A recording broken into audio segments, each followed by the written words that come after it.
همین بلایی که سر خودروها تو این کشور آوردن، الان ماشینایی که اصلا آدم میمونه واقعا چجوری با این مردم برخورد میکنه.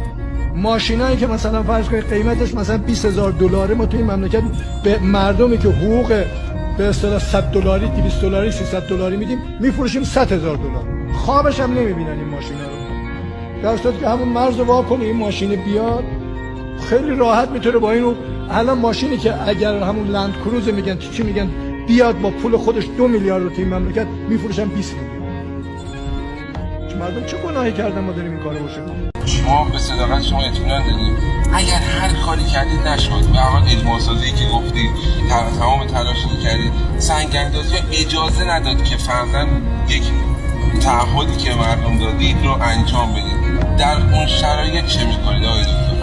خب طبیعیه اگر هر کاری کردیم ما نتونستیم به اون گفته ها